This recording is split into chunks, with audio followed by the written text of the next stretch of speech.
સુરત મહાનગરપાલિકા દ્વારા Katargam વસ્તા દેવડી community hall અને પાર્ટી પ્લોટ ખાતે ગરીબ કલ્યાણ મેળાનું આયોજન કરાયું હતું, જેમાં સાંસદ અને મેયર સહિતનાઓ હાજર રહ્યા હતા.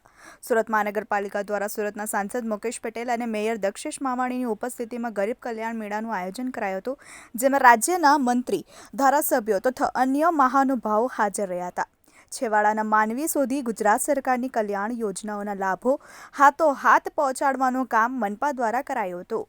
આજે ગુજરાત રાજ્ય સરકાર અને સુરત મહાનગરપાલિકા દ્વારા 14મા ફેઝમાં 20મા ગરીબ કલ્યાણ મેળામાં અમારા સાંસદ શ્રી મુકેશભાઈ દલાલ, કમિશનરશ્રી, અમારી પૂરી કોર્પોરેટરશ્રીની જનપ્રતિનિધિની ટીમ સાથે આજે લાભાર્થીઓનો લગભગ 33,000 જેટલા લાભાર્થીઓ 132 કરોડની સહાય આજે રૂબરૂ આપવામાં આવશે.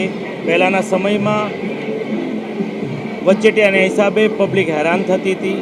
2009-10માં ત્યારના મુખ્યમંત્રી અને આજના વડાપ્રધાન શ્રી નરેન્દ્રભાઈ મોદી સાહેબના આ બીજ રોપ્યું તો આજે વટવૃક્ષ થઈ ગયું છે અને લોકોને જે હાલાકી ભોગવવી પડતી હતી એ હવે નથી ભોગવવી પડતી. પહેલાં સરકાર માયબાપ કહેવાતી, પણ હવે તો જનતા પણ કહે છે આ સરકાર આપણી છે. સરકાર જ ગરીબોના દ્વારે જાય છે અને ગરીબી રેખામાંથી તેમને લાભ આપીને દૂર કરે છે.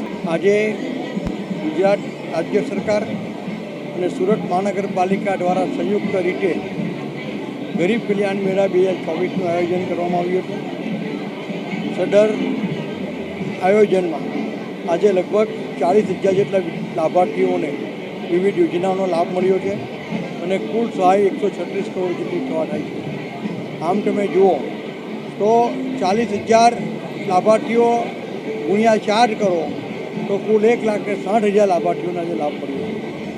2009-10થી આદરણીય વડાપ્રધાન મોદી સાહેબ તત્કાલીન જ્યારે મુખ્યમંત્રી હતા ત્યારથી શરૂ કરવામાં આવેલી ગરીબ કલ્યાણ મેળાની આ યોજનાઓ આજે રંગ લાવી રહી છે અને લાખો ગરીબો અને ગરીબોની રેખાની ઉપર આવ્યા છે અને આ યોજના ખૂબ સફળ રીતે સમગ્ર રાજ્યમાં સુરત મહાનગરમાં ચાલી રહી છે.